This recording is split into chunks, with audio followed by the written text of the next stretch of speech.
Hey everyone, welcome to the Do the Thing podcast. This is your host, Stacey Lauren. I am so excited to welcome Chelsey to the show. Hey Chelsey. Hi, Stacey. Thank you so much for having me. Yeah, thanks for coming on. I love getting introduced to people and then really getting to dive into your story and how you're doing the thing. Yes, I know. And I love the name of your podcast because I'm like, yes, every day I'm like, yes, we're doing the thing. We're doing this, right? Sometimes you have worked out, but otherwise I'm like, yes, we're doing it. Okay. Yeah, we were just kind of talking about it before we hit record, and it's so easy to get stuck in the growth discomfort of when you are doing the thing and how easy it is to just get stuck in that hardness of it, not to push through. And I think that it's really cool to get a chance to talk to you because I think there's so many people that when they're going through a new growth phase or they're doing something new, they might think, oh, this is me and I don't think this is meant for me. But no, it's really, this is just a growth phase that you have to get through. Yeah. And I mean, we're going to celebrate our 4th year in August. And it's crazy to me because one of the things that I have to say to myself is, okay, where were we with year 1? And now I'm sitting here going, I'll have those hard days and those days where I'm just so overwhelmed and I'm like, all right, let's be done. I quit, right? I'm telling my husband is my business partner. I'm like, yeah, we're good. I quit. But then I'm like, wait a minute, look how far we've come. Okay, it might not be growing as fast as you want, or it might not be growing as fast as this other brand, or the comparison is the thief, right? So it's one of those things that you always have to go back in your personal journey and be like, where did you come from? And where are you now? So that's where you measure your growth. And so that's where I kind of gather when I have those bad days where I'm stuck in the growth. I'm like, okay, where did I start? Look at what I've done. Me 3 years ago would have been like, wait, you did what? So it works out really well. Yeah, it's so true. And comparison is the thief. I haven't heard that term before. I actually really love that. Yeah. It's easy to get caught up, and especially I would say the first 2 years was very easy for us to compare. And it probably because we were a little bit unconventional on how we started our brand. I don't know if you want me to go into that right now, but we started with very much being a wholesale retailer. So we bought wholesale and then we sold it for retail, right? These were already made products. Typically, we were in the toy industry. So we had a lot of wood toys. We would source things from Europe, but it would be wholesale costs. We didn't design anything. And then we brought it in. So we did that for about 18 months and it was fine, but it was constantly buying to sell. And there wasn't any growth. It was just very flat line. And we was sold and it was great. But it wasn't until we started actually designing and coming up with our own products that it kind of exploded. And we found this whole network around us with Ryan Moran and the 1%. And we were like, oh, we can do this way. We should have been doing it this way from day one. But I wouldn't trade those first 2 years because that's where we found our people. That's where we found our niche. That's where we found what problems they were having that we could help them fix. So that's kind of how it was a little bit unconventional doing it that way. But now we're just so thankful because now we 100% sell only products that we design and have manufactured. So amazing. And I'd love to hear just how you guys even got the idea to start. Yeah. So back in 2018, 2019, my husband and I were like, we were just paycheck to paycheck, living in Colorado, doing all the things, right? And we knew that we wanted to start our own e-commerce store. We knew that we both had entrepreneurial hearts and we wanted to do something for ourselves. So we took a giant leap and we moved to Texas. We sold our home and we took a little nest egg of that from the sale of our house and we started Maple and Lark. It started with, we have 4 kids. I was very into non-toxic toys, not a lot of plastic for them, things like that they're around. And they were little at this point. So they were a driving factor. We wanted this to be a family thing that we were excited about together. And of course, they were excited because they had toys. Mom and dad were breaking in, right? So we started that way. We started very slow. Like I said, we did the buy wholesale, sell retail. But I started documenting our journey on Instagram from day one. It was like we had the idea, we thought about it, and then I was like, cool, I'm going to make a social media handle. And we made social media and I just started talking and posting about our everyday life. And we had people following us. So when we opened our virtual doors in August, we had about 1,200 people that were following us. And we sold products. And it was crazy to me. I was just like, wow, okay, this is working. And so that kind of just kept growing and growing and growing. And like I said, once we got into around 18 months, I had a couple of kind of friends, Instagram friends at this point, that were buying our products. And they were like, hey, it would be great if we could sort or called color sort. So sorting toys in rainbow colors or sorting toys in baskets, or they literally gave us the idea of what they wanted to see.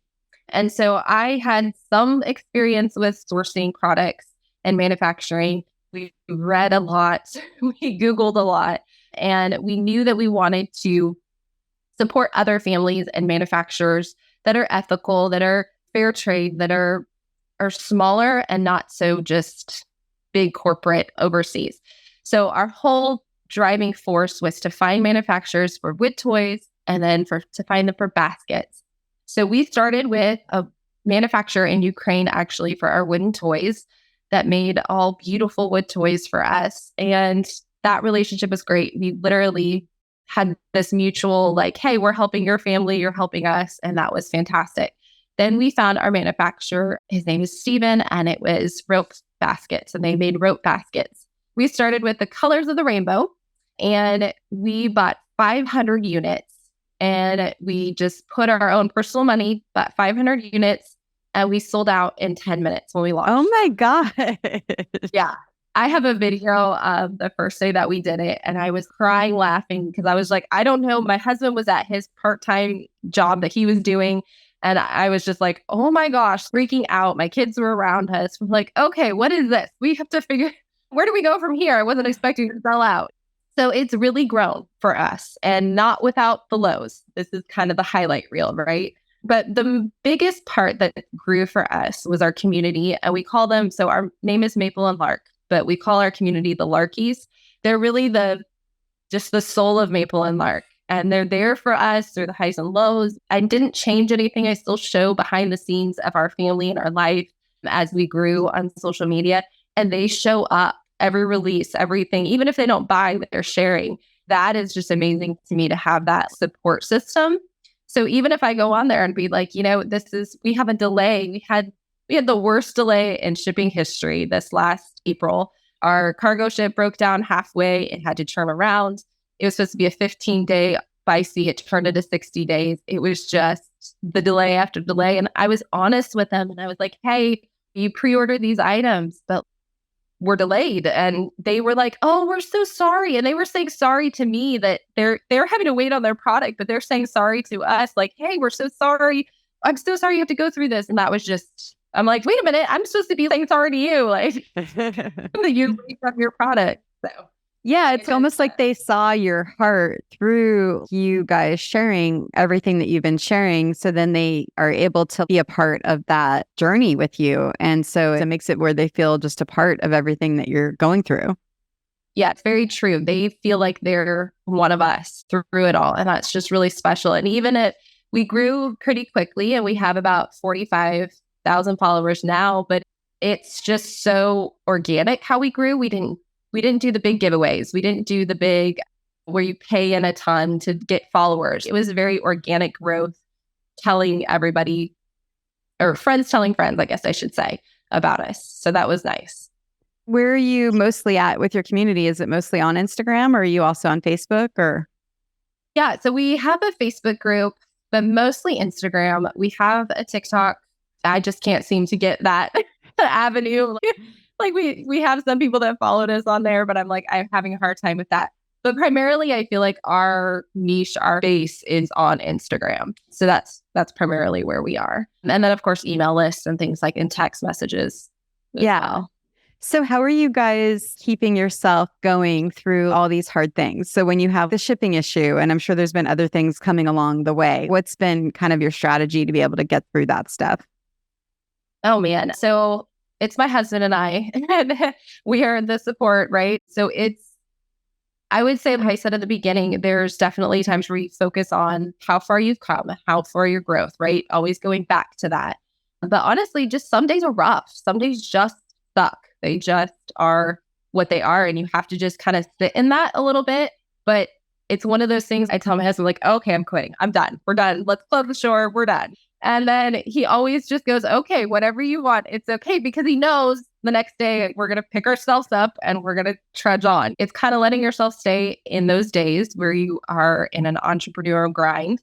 And then just knowing that the next day you're going to pick yourself up because ultimately you love it. That's one of my things. Where would we go if we weren't here? I need a creative outlet. I need to be designing. I need that community. If I closed, I'd be opening something else.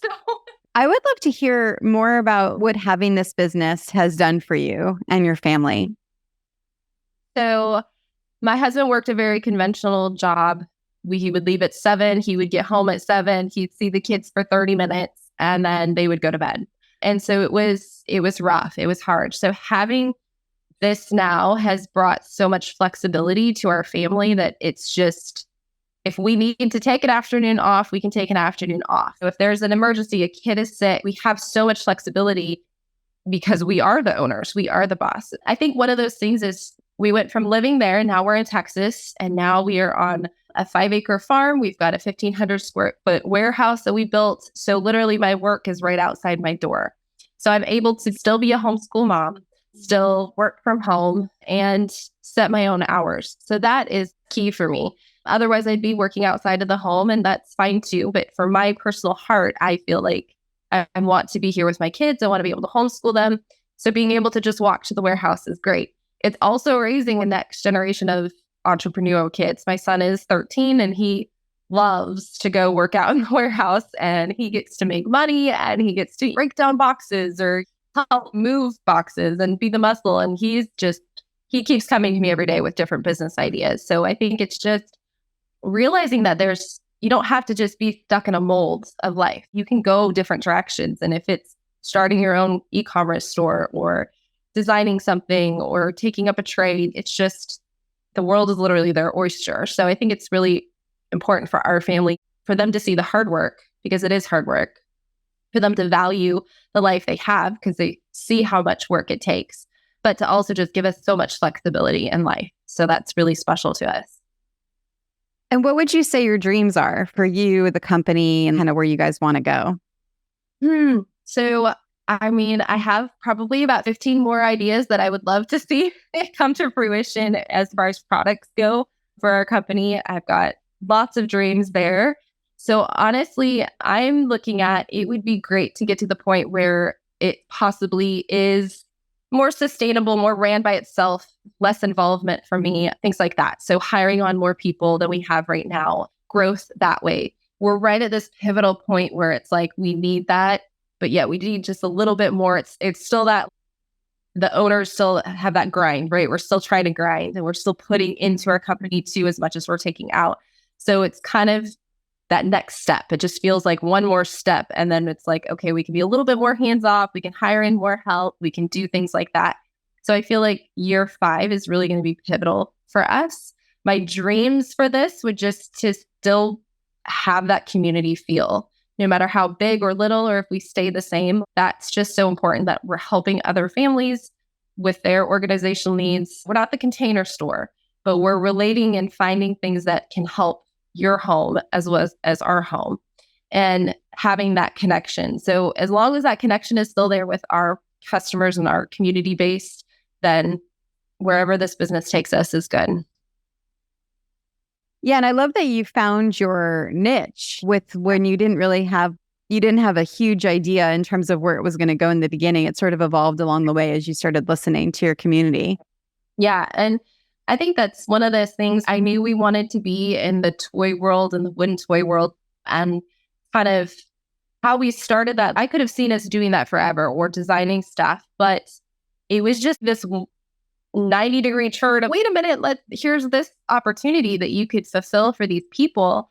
And honestly, it was up until about a year and a half ago, we still had wooden toys and we still was bringing them in. But then when everything happened with the war in Ukraine, and our manufacturer, he was having issues still producing things. So that put a strain on getting our wooden toys made. And here we supported him. We raised money for him because he is literally like a part of our family. And that's one of the special things that we went to our community and we raised $5,000 for him, and they were able to get a generator and they were able to still work for the last year. But then they've had to scale back their stuff. And so naturally that scaled back to us. And we were talking, we're like, well, do we want to still pursue that avenue? And we decided to just kind of close that chapter of our company with wooden toys and fully focus on the baskets and the organizational bins and things like that. So that was a big kind of grieving, letting go of what we originally started to do, but yet so excited about how it's naturally flowed. It's just ebbed and flowed, and now it's just flowing towards this one direction of organization and baskets that we did not see coming at all. So I think it's so cool that you're speaking to this, because I talk about this a lot on the podcast with doing the thing. It's not just doing the thing, but it's also releasing the thing that is no longer serving you. So then you can save the energy and create the energy for the thing that you really want to do. I'd love to hear more about how you decided to let that go. Was it really, do you have a process when you're able to shed that?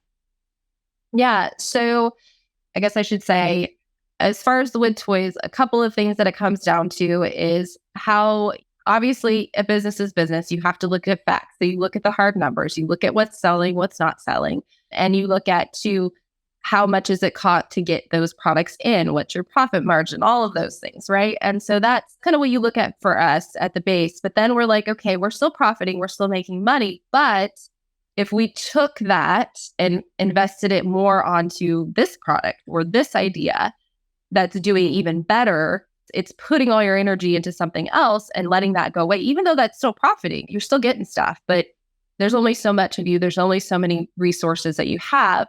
So us dropping the wooden toys and focusing that all onto baskets and organizational bins really just blew up. We were able to expand. We were able to do so much more.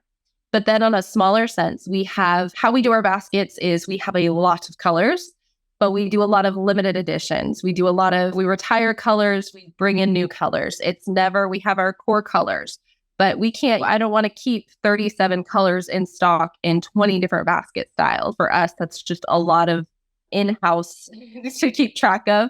So we focus on just, hey, limited edition, get this CMS Sage basket before it's gone. And that really is a FOMO. We have people who collect our baskets who are making sure they have every single color we release. And so it's just kind of doing it that way. But even so, I still get messages from people like, why did you retire terracotta? And I'm like, I'm sorry, but I can't keep it, so I can bring in new stuff to you, letting go of it and bringing in new. So, I mean, besides facts, it's kind of just keeping it exciting for your customers too. I feel like having something new, not necessarily new, but a different variation, a different color, just keeps them excited. And what's so interesting is when we do a new color, the colors that maybe haven't been selling as fast, all of a sudden they're ordering it with those, and then those sell. So it's an interesting dynamic of doing kind of the limited edition and retiring colors and keeping that up. So yeah. And just for the listeners, so we're talking about baskets right now, but think about this with anything in your life, because as Chelsey's saying, it's opportunity costs that you're losing out on when you hold on to something for too long. And now you're seeing all these things come for you because you're able to let go of the thing that is no longer serving you.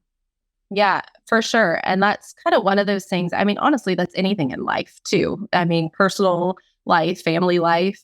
If something it's doing good, but it's just not great, it's okay to let go of the good for the great. And so I think that's one of those, it's a hard lesson, and I even had a conversation with another friend, and she was watching this other brand and they were closing their doors and letting go of it. And they're like, it's not because we weren't making, but it wasn't great anymore. It was just okay for them.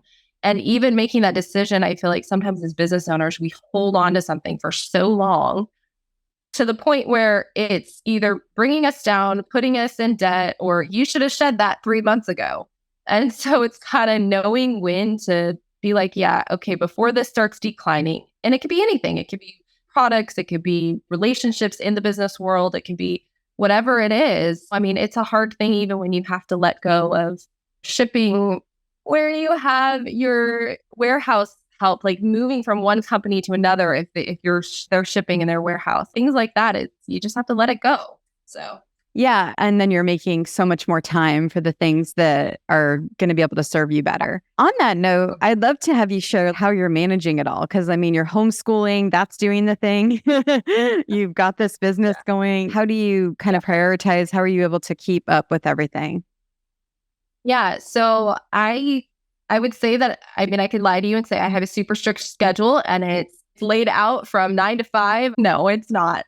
I will say what consistently helps, especially as homeschooling, we homeschool year round. So we don't do a traditional fall to, May. We do it all year round. So my kids get their summer break, quote unquote, in November when it's our busy season. And so we really are flexible that way. But the majority of our schooling happens in the morning. So it's morning to about 12:30 or 1 o'clock. And then they want to go play or they go do their stuff. And then I go out to the warehouse because it's right there. Sometimes we have babysitters come in, but now I have a teenager and they're older. So it's a little bit easier now. So I work in the afternoons. My husband is flexible. And so he comes in the afternoons. He works, but his schedule is very flexible too. We have warehouse employees that come in to help us. But honestly, the kind of the grind of the computer work, the all of that is happening at night. So we have very full days, but the flexibility of that is great. Because like I said before, if we need to take off for an afternoon, we have that availability. But the managing it is definitely, and I will say, manage it, but don't burn out. Don't get so caught up in your schedule that you're going to burn out. Because I did that 2 years ago and it was bad. So always checking in, being like, you know what? I can put my computer down. I don't need to respond to the manufacturers that are on the other side of the world. They can wait till tomorrow. And having those personal limits of, so one of those things, especially if you have a partner that you're working with, we don't talk about business in our bedroom because it's just, we can't, because otherwise we would, but we would talk till midnight and it would just be stress and figuring things out. So we definitely put a hard rule like, okay, this is our downtime. We're just breaking up whatever we need to do. If we're watching a show or we're reading a book, this is where we stop. So having boundaries like that help for sure.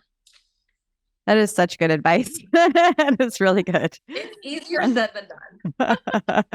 I'd love to just go back to you from the moment. Well, let's actually talk about first how because you got into Ryan Moran's group and you mentioned that's kind of where things pivoted for you. And I'm in that group too. So I was just kind of curious what changed for you. How did that help you? So Bradley's my husband, and he was the one who got Ryan's book first. 10 months to a million, a year to a million. Now I'm going to say it wrong. Sorry, Ryan. That was bad. But he got his book and he started reading that prior to ever joining the 1%. He was reading it. I was kind of I'm going to be honest. I was very like, yeah, whatever. Okay. We're just trying to keep the business running, selling these toys and wholesale and retail. And I was like, sure, we could do a product. Yeah. Okay. So I kind of wrote him off for a little while until he was like forcing the book in my hand, like, please read this. And I was like, okay. So I started reading it. I was like, oh, okay, that makes sense. And this was right around the time that our followers were saying, hey, we need something to contain all these wooden toys and these pieces. And I was like, okay. And so it kind of evolved from that moment of realizing, oh, we could do this ourselves. We don't have to rely on other brands to make our brand work, right? And so that's kind of how it started. We found out about the 1% group. So we decided to jump in and join that. And really just the community. And we met Greg Johnson from there. And he literally was like, I'm here for you. Let's Zoom call every other week. And so he's literally just been a great mentor for us throughout this whole process. And I credit him with a lot of stuff because when you are running a company with your spouse, you're bound to get into some disagreements of, oh, we should, even if it's something simple, like how much you should make a product, right? Oh, it should be $50. No, it needs to be like $45.99. We've literally gone on Zoom calls with Greg and be like, okay, you're the tiebreaker, figure this out because we are head to head on whatever issue it is. So finding somebody or finding a group that you're not alone in this whole journey is so important. I can't imagine just being alone and floating and not having an outside opinion, an outside mentor, just different things like that. So finding a support system in that way for your brand is pivotal. That's where it changed, is finding that. I think that's so important for people to hear because it's so easy to get stuck in the vacuum of what you're doing. But when you can be expansive and be able to not feel isolated anymore and you're actually a part of something. I think that just really helps you see things clearer. Well, and it's super isolating especially if you're just online sales. There's some weeks where I don't leave our farm because my house is here, my work is here, or I'll have groceries delivered. And at times I'm like, that human connection of other people going through the same thing where, hey, yeah, we're building our brand day in and day out, and having that connection really makes a difference for sure. Otherwise, you do get, like you said, I like that, the vacuum. You just get focused in. And sometimes you need somebody to come in and unplug the vacuum and be like, yeah, look at what you're doing. Stop for a second. So for sure. And I'd love to hear about the moment that you guys paid the money for the 500. Was it 500 baskets? Was that what you got first? Yeah, it was 500 baskets. Okay. And so, yeah, we had been selling toys consistently for about 18 months. But like I said, everything that profited went immediately back into purchasing the same wholesale retails, 50% profit, 50% you're paying wholesale.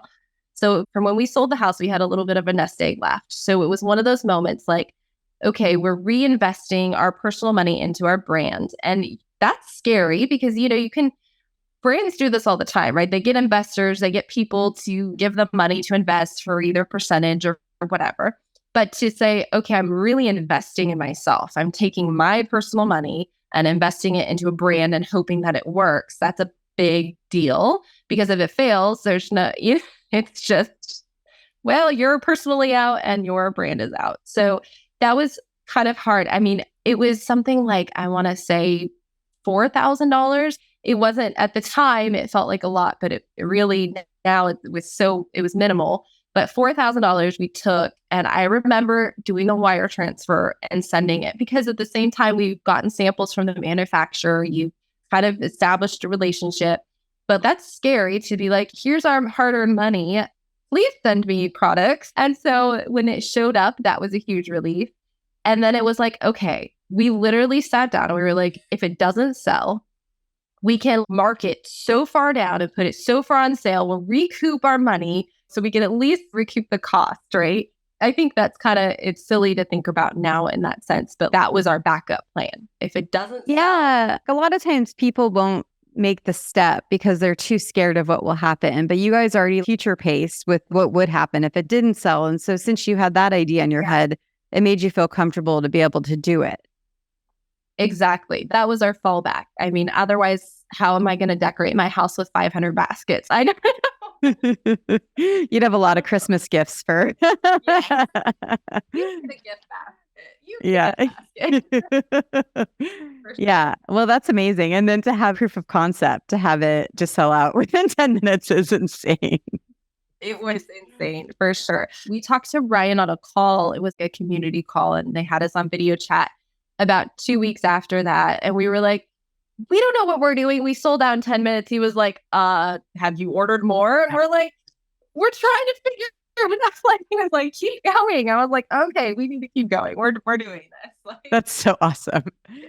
And I think that speaks a lot to what doing the thing is too. It's like everyone thinks when they see someone like you, right, 4 years in and you kind of have things more figured out now. And I'm sure you're figuring things out as you get to scale and you're learning things with team members and all that stuff. But in terms of where you are right now, it's easy for someone to look at you and say, oh, Chelsey's got it all figured out, not knowing that when you started, it was literally each step was like a new thing that you're having to navigate through. For sure. It's definitely one of those things that you're constantly picking yourself up by your bootstrap and doing the next thing. And so you have to, like I said at the beginning, every morning you're doing the thing because you literally have to. And so if you're not putting any effort into it, you're not going to yield any harvest. So you've got to just pick up the next step and do the thing. It's literally all I can say because there's excuses, but it's not going to get you where you want to be. Is it hard? Yes, it's not easy. And yes, I'm still facing challenges today. I mean, clearly we just had a shipment derailed and we have it's just different problems now, if that makes sense. It's different steps that I have to take now than I did 4 years ago. So it's just interesting. When you're facing a challenge now, what do you do when you approach it? Are you breathing? How do you handle it? Yeah. So I think one of the biggest things that I have to do is, for example, if it's a problem and I'm trying to figure it out, I can't spiral. So before I would spiral into all the negatives, all the what could go even more wrong, right? And so I've learned with kind of habits and trying to talk myself out of it and support and people who know you, I have to step away. I'm not going to figure out the solution in that moment. And if I'm in the heat of the moment with a problem, if I'm not stepping away, I'm going to make that problem worse. So I literally have to just be like, okay, I'm stepping away. I'm going to walk away for a minute or a day or 2 days from that particular issue. I mean, obviously that's a luxury if it's that kind of issue. If it's an issue I need to figure out right then and there, then I'm going to work through it with my husband, because typically one of us is always saying one of us is spiraling. So we kind of play off of each other. So, or I'm calling up a friend mentor, or I'm figuring out, talking it through. But I think one of those things is it's okay if you don't have a solution right in that minute. Just let yourself simmer with it, and then you will get a solution. It will be okay. When you're spiraling or your husband's spiraling, how are you guys able to help each other get through it? So typically my husband takes my phone away and let's go outside. Go out on the porch. Like, he'll literally remove, because I'm typically more the one who will glass half empty. He's more half full. So he'll be like, you're not going to solve it tonight. It's 9:30 at night. This problem cannot be fixed. Let's set it down and let's go to bed, or let's change the subject. And so he really has to step out. Now, when he is doing it, he's the half full guy. And so sometimes I have to be like, no, this is a big deal. Pay attention. So we balance each other out really good and give and take. But we've had a lot of experience with that. We were high school sweethearts, 14 and 16-year-olds. So it's like we've been together for a long time to kind of know our strengths and weaknesses. So we play against that. But yeah, for sure, taking away my phone is a good one to just get me out of that spiral or my computer or whatnot. You mentioned routines and stuff earlier, and I feel like I need to ask, what is your daily routine in terms of, is there something that you're doing for yourself every day, or how do you replenish? Yeah, so I am a big reader. I love historical fiction. So that is my one thing that allows me to turn off my brain. And so it's kind of just, especially with historical fiction, it puts you in a different time, a different place. And so one of my biggest things at night is how I said, we don't bring in business into the bedroom, because it's just, sometimes it's great. Sometimes we're excited about things. A lot of times we're excited about things. But even when we're excited about things, it still can be draining on you. So one of those things is I get in bed and I read on my Kindle, and it literally helps me turn off my brain about home stuff or housework or business or kids. And it just allows me to just kind of focus on that. So that's kind of my personal thing that I do for me. It could be watching TV or something, but reading just really, that's how I unwind, I guess I should say. Yeah. What would be your biggest piece of advice for the listeners on doing the thing? I would say find your community. And I know that's cliche to say, but find your community, talk to them in messages, literally become friends with them. If you're day one starting out with something new, they literally just don't be afraid to just strike up conversation and build those friendships. I got to meet one of the very first people that started following us. I got to meet her last year, and we are so close now. And now she works for me and does our email marketing. And so I think one of those things is have fun with it and build the community for fun. Take off the pressure of trying to find your person, find your stuff, and just have fun talking to them and being fun in your story. We're very big behind the scenes. We're very big sharing our story in our social medias. And I think you can do it a different way. You can just be a brand and not have a face to it. But I find that me personally, I love when I can see the person behind the brand. And I love that community and that kind of that personal touch that happens in social media when you actually know who you're buying from. And that's one of those big things. But we even talk about who our manufacturers are. We have behind the scenes showing them their extended family to us. So here is all of us. Here's what you get with Maple and Mark. So if you're just starting out, keep it simple. Take off the pressure of trying to sell to them and just try to be their friend. And what would you suggest to people that are working a job and they really do want to start a business, but they're just scared? Yeah. Keep working. I'm going to say that. Keep working, because if you can take the stress off of diving in. My husband kept working throughout the whole start of this, right? And that really alleviates kind of that stress. But I will say that if you have time to sit down and watch a movie, or if you have time to just scroll reels on Instagram, you have time to start your own brand. So it's really just giving yourself that motivation to, you can do this in the off hours. You might be tired and it might be hard, but if you can see yourself in 2 years, you're going to know it's worth it versus if you don't. And I'd love to hear what's coming alive for you after our conversation today. Honestly, it's just encouraging to talk about where we were. And like I said at the beginning, looking back, and I haven't done that in a while. We've been caught up in the cargo ship drama of our delayed packages. And it's literally, we just got another delivery today. That was the final delivery that we had to get for this whole order, for it to just be done. And I kept telling my husband, I just want to be done with this. I just want to get it here so I can just breathe that sigh of relief.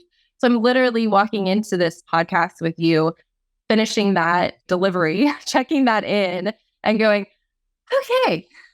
So talking about that, I'm like, all right, it's worth it. I feel the buzz again. Okay, I can keep going. I can go out there and go work my butt off for another 3 days to get these orders out, because just look at where we started. So that's my only thing that I will say. Just constantly look back at where you were and where you are now. So I feel very excited now. Yeah. And please share with everyone how they can support you, your community, and how they can buy something from Maple and Lark as well. Yeah. So obviously we're Maple and Lark. So you can buy on our website, mapleandlark.com. Our Instagram is the same. Maple and Lark is our handle. I would love to see you guys here. You can drop me a DM that you say that you found us through Do the Thing. That would be awesome. I'd love to chat with you. Like I said, I'm very hands-on in DMs. I love connecting. So please reach out to us. And if you reach out, I will totally send you a little freebie. So DM us and I will give you guys a little freebie. It'll be fun. Thank you so much for coming on. This has been so great having you here. Thank you. It's fun to chat about our business. It's just fun. I love what you do. So. And for the listeners, thanks for joining, and do the thing. Don't wait for opportunity. Create it.